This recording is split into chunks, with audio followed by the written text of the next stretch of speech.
नमस्कार, अस्सलाम वालेकुम। मेरा नाम है डॉक्टर आरिफ मलिक और आज की इस वीडियो में हम बात करने वाले हैं डाइट के बारे में कि किडनी फेलियर पेशेंट को खाने में किन-किन चीज़ों का ध्यान रखना चाहिए। तो सबसे पहले शुरुआत करते हैं डाइट की इम्पोर्टेंस को लेके कि आखिर डाइट क्यों इम्पोर्टेंट है।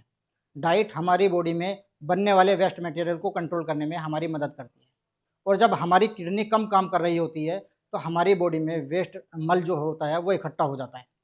अब अगर हम खाने-पीने का ज़्यादा ध्यान रख लें, तो हमारी इस शरीर में जो गंदगी है, वो कम जाएगी, जो हमारी रिपोर्टों में भी देखने के लिए मिलेगा। यानी कि क्रिएटिनिन को कंट्रोल करने में, यूरिया को कंट्रोल करने में डाइट बहुत इम्पोर्टेंट रोल प्ले करती है। तो शुरुआत करते हैं इस वीडियो की और शुरुआत करते हैं कि किस तरीके से खाने-पीने पे ध्यान रखकर हम क्रिएटिनिन को कंट्रोल कर सकते हैं। तो क्रिएटिनिन को कंट्रोल करना है, तो क्रिएटिनिन को थोड़ा-सा समझो। ये मसल्स में बनने वाला वेस्ट मटेरियल होता है, जो कि एक टाइप का प्रोटीन होता है। अगर हम किडनी फेलियर पेशेंट को प्रोटीन ज़्यादा देंगे, नॉनवेज ज़्यादा खाएगा, दूध की बनी चीज़ें आइटम ज़्यादा लेगा, दालें ज़्यादा लेगा तो बॉडी में प्रोटीन ज़्यादा आएगा और जब प्रोटीन ज़्यादा आएगा तो कौन-सा वेस्ट मटेरियल सबसे ज़्यादा बनेगा? बिल्कुल सही, क्रिएटिनिन सबसे ज़्यादा बनेगा। हमारी बॉडी में ये सबसे ज़्यादा बनना शुरू होगा और वो हमारी रिपोर्ट्स में भी रिफ्लेक्ट होना शुरू हो जाएगा। तो सबसे पहला काम क्या करना है किसी भी किडनी फेलियर पेशेंट को, वो ये करना है कि खाने-पीने में जितना भी प्रोटीन है, उसे या तो बंद कर दें या उसको कम कर दें। यानी एक किडनी फेलियर पेशेंट जिसकी केएफटी रिपोर्टों के अंदर प्रोटीन की अमाउंट नॉर्मल है, उसे अपने डाइट के अंदर प्रोटीन बंद करने पे नॉनवेज नहीं खाना है, दूध की बनी आइटम नहीं खानी है, दालें कम खानी है, जिसकी हेल्प से उसकी बॉडी में क्रिएटिनिन फॉर्मेशन डाउन हो जाएगी। इसी तरीके से अगर आपकी केएफटी रिपोर्ट्स के अंदर टोटल प्रोटीन कम आ रहा है, तो आपको प्रोटीन बंद नहीं करना है, क्योंकि प्रोटीन हमारी बॉडी का बिल्डिंग ब्लॉक भी होता है। उसकी डिफिशियंसी ज़्यादा होगी, तो एक बीमारी दूसरी बीमारी को जनरेट करेगी। तो हम यहाँ क्या करेंगे, हम वहाँ पर नॉनवेज छोड़ देंगे और वहाँ पर वेजिटेरियन सोर्स ऑफ प्रोटीन लेंगे। कौन सा लेंगे? दालें लेंगे। दालों में मूँग की दाल ले सकते हैं, मसूर की दाल ले सकते हैं। ये जितनी भी दालें होती हैं, इनको हम पतला-पतला बनाएँगे, गाढ़ा नहीं बनाना है, पतला बनाएँगे। इनको हम चावल के साथ या फिर रोटी के साथ इनको इंटेक कर सकते हैं। हफ्ते में 2 बार, 3 बार आप इसका इंटेक कर सकते हैं। कोई नुकसान आपको इससे नहीं होगा। इससे आपकी बॉडी में प्रोटीन जाता रहेगा, आपकी बॉडी में प्रोटीन की डिफिशियंसी नहीं होगी, क्योंकि अगर प्रोटीन की डिफिशियंसी होनी शुरू हो जाती है, तो हीमोग्लोबिन यानी कि खून बनने में दिक्कत होती है। इसी वजह से आपकी रिपोर्टों में डिपेंड करता है कि आपको प्रोटीन लेना है या नहीं लेना है। तो सबसे पहले जज करो अपनी रिपोर्ट्स को, केएफटी रिपोर्ट्स को, क्योंकि अगर आपने केएफटी पूरा कराया है तो उसमें टोटल प्रोटीन की वैल्यू आपको मिल जाएगी। अगर आपके पास नहीं है तो आप दोबारा से अपना टेस्ट कराइए और जब भी आप अपना टेस्ट कराइए तो उसमें टोटल प्रोटीन जो है उसको इंक्लूड ज़रूर कराइए। तो ये तो बात हो गई कि किस तरीके से हम डाइट में अपने खाने-पीने की चीज़ में बॉडी के अंदर क्रिएटिनिन को कंट्रोल कर सकते हैं। बट हमारी बॉडी में खाली क्रिएटिनिन ही वेस्ट मटेरियल थोड़ी बनता है, बहुत सारा बनता है। उनमें से एक है यूरिया। अब जो यूरिया है, ये सिम्पटम्स तो बहुत सारे देता है। यूरिया वेस्ट मटेरियल है, लेकिन जब ये बॉडी में ज़्यादा इकट्ठा हो रहा होता है, तो पेशेंट को सोचने में, समझने में, बात करने में दिक्कत होनी शुरू हो जाती है और जब इसके लेवल बढ़ने शुरू हो जाते हैं, तो आपको उबकाई आनी शुरू हो जाती है, वोमिटिंग जैसा फ़ील होने लगता है, लॉस ऑफ एपेटाइट हो जाता है, मसल्स फटीग होती हैं और बहुत सारे सिम्पटम्स होते हैं, ये किडनी फेलियर पेशेंट्स में अकेले ही पैदा कर देता है। तो ये जो यूरिया है, ये खाने-पीने से हमारे शरीर के अंदर नहीं जाता, ये लीवर बनाता है। कब बनाता है? लीवर को जब कुछ खाने को देते हैं कि ओके ठीक है, मैंने आज चपाती खाई, इसको बॉडी के अनुसार कंज्यूम करने लायक बनाओ, तो लीवर उसको छोटे-छोटे हिस्सों में डिवाइड करता है। इस प्रोसेस के अंदर उसमें क्या बचता है? यूरिया। अब ये जो यूरिया है, इसको निकालने का काम किसका है? किडनी का। और जब किडनी कम काम कर रही है तो क्या होगा? वो निकल नहीं पाएगा और लीवर सही बनाएगा। लीवर तो जितना आप खाएँगे, जितना बनाता है उतना ही बनाएगा, लेकिन ये निकल नहीं पाएगा। अगर हम किसी भी चीज़ ऐसी खाते हैं जिसको पचाने में, डाइजेस्ट करने में लीवर को ज़्यादा काम करना पड़ता है, ज़्यादा यूरिया बनता है, तो ऐसे पेशेंट्स को, किडनी फेलियर पेशेंट्स को खाने-पीने में भारी फूड आइटम निकाल देने हैं। और कोई भी भारी खाना कब होता है? जब हम तला हुआ खाते हैं, ज़्यादा फैट वाला खाते हैं, वो ज़्यादा भारी हो जाता है। अगर ज़्यादा प्रोटीन खाते हैं तो वो भारी हो जाता है, हैवी प्रोटीन लेते हैं तो भी भारी हो जाता है। तो हम पहले प्रोटीन को तो निकाल ही चुके हैं, अब बचा क्या? हमारे पास घी, तेल, फ्राइड, पूरी, भटूरे, कचौरी, आपका घी, मक्खन ज़रूरत से ज़्यादा, अगर हम इनको निकाल देंगे तो आपके लीवर के पास कम काम करने के लिए होगा। जब वो कम काम करेगा तो यूरिया कम बनेगा, कम यूरिया आपके शरीर में इकट्ठा होगा, ठीक है। तो इससे क्या, हम अपने खाने-पीने में थोड़ा-सा बदलाव करके, फ्राइड आइटम्स को छोड़ के, तेल की मात्रा को कम करके, अपनी बॉडी में कम यूरिया को हम जनरेट कर सकते हैं, जो कि हमें हेल्पफुल होता है कंट्रोल करने में। इस तरीके से हम अपनी बॉडी के अंदर यूरिया को भी ईजिली कंट्रोल कर सकते हैं। इसके बाद चलते हैं हम पोटेशियम के ऊपर। पोटेशियम के बारे में हम सब नहीं जानते, पोटेशियम को हम खतरनाक नहीं मानते, रिपोर्ट्सों में उसके ऊपर ज़्यादा जज नहीं करते, लेकिन क्रिएटिनिन और यूरिया से कई हज़ार गुना ज़्यादा खतरनाक पोटेशियम होता है। क्यों होता है उसे समझने की कोशिश करते हैं। पोटेशियम जो है वो हमारी मसल्स को, मांसपेशियों को चलने की ताकत देता है। जब वो अपनी ठीक मात्रा में है तो हमारी मांसपेशियाँ अच्छे से हिलेंगी, ताकत मुझे महसूस होगी। जैसे ही इसकी मात्रा ज़रूरत से ज़्यादा होनी शुरू हो जाएगी, ये हमारी मांसपेशियों को थका हुआ शुरू कर देगी, फटीग पैदा कर देता है। और हमारी पूरी बॉडी में सबसे ज़्यादा इंपॉर्टेंस मांसपेशियाँ कहाँ पर है, सोचो। नहीं सोच पाए तो मैं बताता हूँ, हमारा दिल। क्योंकि हमारा हार्ट हर सेकंड बीट करना पड़ता है, आप चाहो या ना चाहो आप उसे रोक नहीं सकते, उसे बीटिंग पंपिंग करते रहना पड़ता है, तभी हम जिंदा रह पाते हैं। अगर ये रुक जाती है तो दिक्कतें शुरू हो जाती हैं, है ना। तो ये जो है ये मांसपेशियों का बना हुआ हार्ट है, उसके लिए पोटेशियम सबसे बड़ा खतरा है। क्योंकि अगर वो धड़कते धड़कते रुक गई, थक गई और वो धड़कना बंद कर दे, पंपिंग रुक जाएगी, ब्लड सर्कुलेशन रुक जाएगा और डेथ हो सकती है। तो इस पोटेशियम को कंट्रोल करना हमारी बॉडी में बहुत ज़रूरी होता है। और पोटेशियम हमारी बॉडी में नहीं बनता, ये पोटेशियम खाने से ही हमारी बॉडी में आता है। अब पोटेशियम को कंट्रोल करना है तो हमें खाने में, पीने में पोटेशियम को कैसे कंट्रोल करना है, अगला सवाल ये उठता है। तो पोटेशियम के बारे में अगर हम बात करते हैं तो पोटेशियम हमारी हर खाने पीने की चीज़ों में है। हर एक खाने पीने की चीज़ों के अंदर आपको पोटेशियम मिलता है। आप कुछ भी खाओ, चावल है, रोटी है, दाल है, कुछ भी आप खाओगे उसके अंदर पोटेशियम ही पोटेशियम है। फ्रूट्स खाओगे, वेजिटेबल खाओगे, उसके अंदर भी पोटेशियम है। अब हम इसे पोटेशियम के कंट्रोल कैसे करें? तो पोटेशियम अगर हमारे हर खाने की चीज़ में है तो हमें खाने पीने की ऐसी कौन सी चीज़ें सेलेक्ट करनी है जिनके अंदर नेचुरली तरीके से पोटेशियम की मात्रा कम है। कम पोटेशियम वाली चीज़ें खाएंगे तो बॉडी में कम पोटेशियम जाएगा और वो बढ़ेगा नहीं। तो अब कौन से वे फूड आइटम हैं जिनके अंदर पोटेशियम की मात्रा ज़्यादा है और कौन से वे फूड आइटम हैं जिनके अंदर पोटेशियम की मात्रा कम है, ये हम जानेंगे कैसे? ये जानेंगे आप इस वीडियो में यहीं पर। तो कुछ हाई पोटेशियम आइटम हैं जो मैं आपको बताता हूँ, आपको उनको निकाल देना है। इनमें आता है केला, कीवी, एवोकाडो, ड्राई फ्रूट्स, खजूर, सब्जियों में आलू, पत्तेदार वाली सब्जियां, पालक, बथुआ, मेथी, सरसों, धनिया, पुदीना, ये सारी चीज़ें जो हैं, ये सारे आइटम्स जो हैं ये हाई पोटेशियम है। और इन्हीं के साथ में आता है गुड़, जूस, ये भी जो मैंने आइटम बताई हैं ये आपको डाइट से निकाल देनी है। अगर आप इनको अपनी डाइट से निकाल देते हैं, आलू नहीं खाते हैं, केला नहीं खाते हैं, कीवी नहीं खाते हैं, एवोकाडो नहीं खाते हैं, खजूर नहीं खाते हैं, कोई भी ड्राई फ्रूट्स नहीं लेते हैं, तो कोई फ़र्क नहीं पड़ता, आपकी बॉडी में कम पोटेशियम जाएगा। और अगर आपको कोई दिक्कत नहीं होगी, जितनी भी आइटम बचती हैं, चाहे सब्जियों के अंदर हों, फलियां हैं, गाजर है, मूली है, खीरा है, सब खा सकते हैं, चावल है, रोटी है, कुछ भी खा सकते हैं। इनके अंदर पोटेशियम तो है लेकिन कम मात्रा में। जो आइटम आपको बंद करने के लिए बोली हैं उनमें पोटेशियम ज़रूरत से ज़्यादा है, और ज़रूरत से ज़्यादा पोटेशियम जब जाएगा तो मात्रा बढ़ेगी और उससे कॉम्प्लिकेशन पैदा होगी, जो कि हाई पोटेशियम फूड्स आइटम आपको पूरी तरीके से यहाँ पर बंद कर देने हैं। बहुत सारे मरीज़ ऐसे होते हैं जो जब ट्रीटमेंट ले रहे होते हैं तो डॉक्टर उनको सब्जियों को लीच करने के लिए कहते हैं। लीच का मतलब होता है कि सब्जियां काटी, उनको पानी में 3 से 4 घंटे के लिए छोड़ दो, भिगो कर रख दो, उसके बाद उनको निकालो और बना लो। अब ये जो लीच प्रोसेसिंग है, ये जो लीच प्रोसेस है, ये पोटेशियम को कंट्रोल करने के लिए बनाया गया है कि खाने पीने में पोटेशियम की मात्रा कम जाए। अब ये जो प्रोसेस है ये है तो बहुत अच्छा पोटेशियम के लिए, इससे पोटेशियम कंट्रोल में रहता है, पर इससे एक दिक्कत है।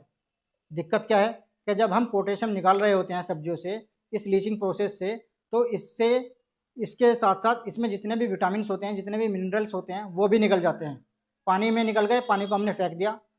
तो अब जब हम लंबे समय तक ऐसे लीच किया हुआ खाना खाएंगे, लंबे टाइम तक हम खाएंगे, तो हमारी बॉडी के अंदर कमजोरी आनी शुरू हो जाती है, क्योंकि बॉडी के अंदर कुछ जा ही नहीं रहा। सब्जियां तो हम खा रहे हैं लेकिन उनमें ताकत नहीं है, वो लीचिंग प्रोसेस से जो भी सारा पोटेशियम है वो निकल गया, जो भी इसमें मिनरल्स हैं वो निकल गए, जो भी विटामिन है वो निकल गए। तो इससे क्या होगा, इससे हमारी बॉडी में कमजोरी आनी शुरू हो जाएगी।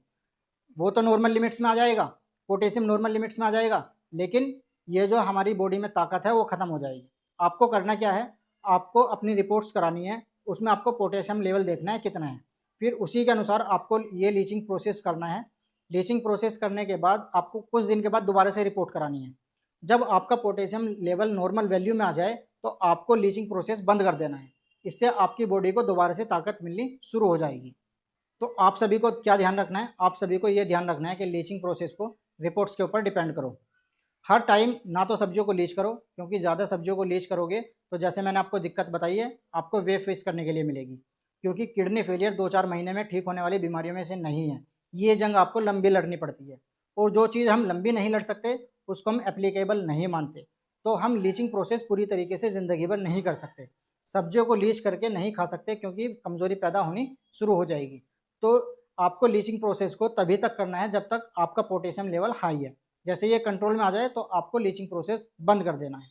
अब एक किडनी फेलियर पेशेंट्स की बॉडी में हमने क्रिएटिन कंट्रोल कर लिया डाइट से, यूरिया कंट्रोल कर लिया डाइट से, पोटेशियम कंट्रोल कर लिया डाइट से। एक और चीज़ बहुत इंपॉर्टेंट है और वो है सोडियम। अब सोडियम जो है हम सब जानते हैं कि नमक से होता है, सोडियम क्लोराइड यानी कि नमक, और हम वो सोडियम अपनी बॉडी में लेके जा रहे होते हैं। बाकी सारी चीज़ों के अंदर, खाने पीने की आइटम के अंदर सोडियम होता है, लेकिन वो कम ज़्यादा मात्रा में होता है। इसका सबसे बड़ा जो सोर्स होता है सोडियम का, वो होता है नमक। अगर आपका ब्लड प्रेशर हाई है तो आप क्या करेंगे, नमक की मात्रा कम करोगे, सोडियम की मात्रा कम करोगे। इसके दो फायदे होंगे सोडियम को कम करने के, बीपी कंट्रोल में रहेगा और बॉडी में जो स्वेलिंग्स होती है पैरों पे, फेस पे, वो कम होनी शुरू हो जाएगी, क्योंकि जहाँ पर नमक है वहाँ पर पानी ज़रूर जाता है। ठीक है, अगर आप किसी भी चीज़ के ऊपर नमक डालो तो वो चीज़ पानी छोड़ती है। इसी तरीके से हम बॉडी में, जहाँ भी हमारी बॉडी में नमक जाएगा, अगर हम अपनी बॉडी में नमक डालते हैं तो बॉडी पानी छोड़ती है और सूजन आती है। इसी वजह से नमक एक किडनी फेलियर पेशेंट्स के लिए दोगुना नुकसान पहुंचाता है, बीपी भी बढ़ाता है और सूजन भी लेकर आता है। तो नमक की मात्रा कम रखें। इस खाने पीने के अंदर अगर हम नमक को कंट्रोल कर लेते हैं तो हम खाने पीने की काफ़ी बड़ी दिक्कतों से बच जाते हैं, क्योंकि खाने पीने में अगर नमक नहीं होता तो हम खा भी नहीं पाते। तो हमने इस चीज़ का विशेष तौर पर ध्यान रखना है कि हमें इसको बैलेंस बना के रखना है। अब सवाल ये उठता है कि नमक तो बहुत सारे टाइप के होते हैं, काला नमक भी आता है, सेंधा नमक भी आता है, समुद्री नमक भी आता है, तो कौन सा नमक खाना है। अगर आप किडनी फेल के पेशेंट्स हैं, आपका बीपी हाई रहता है, तो आप कम मात्रा में सेंधा नमक का यूज़ कर सकते हैं, लेकिन वो भी पोटेशियम को ध्यान में रखते हुए, क्योंकि सेंधा नमक में पोटेशियम की मात्रा ज़्यादा होती है। और अगर आपको ब्लड प्रेशर की दिक्कत नहीं है तो आप टाटा का नॉर्मल साल्ट जो मार्केट में आता है, जो मिलता है, उसको आप इंटेक कर सकते हैं। लेकिन कुछ नमक होते हैं जो स्पेशली बीपी के लिए, बीपी के पेशेंट्स के लिए बने होते हैं, उनको हम नहीं खा सकते। क्यों नहीं खा सकते ये भी समझना ज़रूरी है, क्योंकि अगर हम ब्लड प्रेशर कंट्रोल करने वाला नमक ले रहे हैं तो उसमें 15% पोटेशियम क्लोराइड एडेड होता है आर्टिफिशियली, जो आपके बीपी को कंट्रोल करता है। अब पोटेशियम हमारी बीपी को डाउन कैसे करता है, हार्ट की पंपिंग को, हार्ट की बीटिंग को कंट्रोल करते हैं। अगर हमारी बॉडी में जो पोटेशियम आप लेके जाएंगे पोटेशियम क्लोराइड की फॉर्म में, वो निकल नहीं पाएगा तो आपको दिक्कत हो सकती है, हार्ट आपका बंद हो सकता है। तो ये वजह है टाटा लाइट नमक का, जो आपको यूज़ नहीं करना है टाटा लाइट नमक। तो इस वजह से हमें स्पेशली जो बीपी के लिए नमक बना होता है उसका इस्तेमाल नहीं करना है। अब हमें एक चीज़ का और ध्यान रखना होता है किडनी फेलियर पेशेंट में, कि जितनी भी खट्टी आइटमें होती हैं, जैसे संतरा है, मौसमी है, आम है, अंगूर है, इनको भी आपको बंद करना होता है। अब सबसे ज़्यादा खट्टी चीज़ों हम फल फॉर्म में ही खाते हैं, इसलिए मैं फलों के नाम ले रहा हूँ। खट्टी चीज़ें हमें क्यों बंद करनी है ये समझना भी बहुत ज़्यादा ज़रूरी है। एक किडनी फेलियर पेशेंट की बॉडी में जब किडनी कम काम करती है तो क्रिएटिनिन बढ़ता है। किडनी का एक काम और होता है, वो होता है हमारे ब्लड के अंदर जो एसिड होता है उसको कंट्रोल करना। हमारा यूरिन जो है वो एसिडिक होता है, क्योंकि हम एसिड को बॉडी से बाहर नहीं निकाल पा रहे हैं यूरिन के रास्ते से। तो अब वो जब वो बाहर नहीं निकलेगा एसिड हमारा बॉडी से, तो एसिड कहाँ इकट्ठा होगा, वो होगा हमारे ब्लड में। ब्लड एसिडिक हो जाएगा और एसिडिक ब्लड जब किडनी के अंदर आएगा तो ये किडनी को नुकसान पहुंचाएगा। तो हमने क्या करना है, हमें एसिड कंट्रोल करने के लिए खट्टी चीज़ों को बंद कर देना है। हमारी बॉडी में एक्स्ट्रा खट्टा, एक्स्ट्रा एसिड इकट्ठा ना हो, तो हमें ये चीज़ें ज़रूर करनी है। अब चलते हैं पानी के ऊपर। पानी कितना पीना है, हर पेशेंट्स का यही सवाल होता है कि डॉक्टर साहब कितना पानी पिएं, प्यास तो लगती है लेकिन पानी नहीं मिलता। तो पानी अगर हम कम पिएंगे तो यूरिन कम बनेगा, यूरिन कम बनेगा तो क्रिएटिन यूरिन ग्रेस से कम बहा जाएगा, कहाँ इकट्ठा होगा, हमारे ब्लड में। पानी ज़्यादा पिएंगे तो किडनी उसे फिल्टर आउट नहीं कर पाएगी, तो वो बॉडी में इकट्ठा होगा। यानी कम पानी पिएंगे तो दिक्कत, ज़्यादा पानी पिएंगे तो दिक्कत। तो चलिए इसका हम क्या सोल्यूशन निकालते हैं। इसका सोल्यूशन ये है कि आप किस वेदर में रहते हैं, किस जगह पर आप रहते हैं, क्या काम करते हैं, क्या आपका प्रोफेशन है, ये उसके ऊपर डिपेंड करता है कि आपकी बॉडी को पानी की कितनी रिक्वायरमेंट है। पानी की रिक्वायरमेंट हर बॉडी की अलग अलग होती है। कुछ लोग बहुत पानी पीते हैं, कुछ लोग बिल्कुल पानी के बिना भी रह सकते हैं। ऐसा कैसे, ये होता है कि बॉडी के ऊपर का जो टेम्परेचर होता है उसके ऊपर डिपेंड करता है। सबकी बॉडी का टेम्परेचर अलग अलग होता है, डिफरेंट होता है, तो इसलिए पानी की रिक्वायरमेंट भी डिफरेंट होती है। तो हम एक मात्रा सेट नहीं कर सकते। जितनी भी किडनी फेलियर पेशेंट्स होते हैं वो 1 लीटर लेंगे या 1.5 लीटर लेंगे, इस तरीके से सेट नहीं कर सकते। पानी आपको अपनी बॉडी की रिक्वायरमेंट के हिसाब से लेना होगा। बॉडी जितना पानी मांग रही है आपको उसका देना होगा। अगर आप उतना नहीं दोगे तो यूरिन कम बनेगा और क्रिएटिनिन की वैल्यूज़ आपकी बढ़नी शुरू हो जाएंगी। तो सबसे पहला काम हमें क्या करना है, बॉडी की रिक्वायरमेंट को समझने की कोशिश करनी है। अब हमारी बॉडी में पानी की कमी को बताने वाले कुछ सेंसर लगे होते हैं। जैसे कि जब आपको प्यास लगती है, आपको कैसे पता चलता है? आपका गला सूखने लगता है, होंठ सूखने लगते हैं, जुबान सूखने लगती है, आपको लगता है कि प्यास लग रही है, चलो पानी पी लेते हैं, ठीक है। जो ये सेंसर है ना, ये आपको भगवान ने दे रखे हैं और जो आपको ये बताते हैं कि आपको पानी की कमी है, आपको इनको सुनना होगा, आपको इनको सुनना पड़ेगा। अब जब आपको प्यास लग रही है तो आपको बस एक छोटा सा ध्यान रखना है, आपको एकदम खूब सारा पानी नहीं पीना है, आपको घूट-घूट पानी करके पीना है। आप थोड़ा सा पानी पियो, उसके बाद 10-15 मिनट बाद दोबारा से फिर प्यास लगे तब फिर पानी पियो। इस तरीके से आपको पानी पीना है। ऐसा नहीं है कि आप पूरा का पूरा एकदम पानी पी जाएँ और आपको दिक्कत परेशानी होना शुरू हो जाए।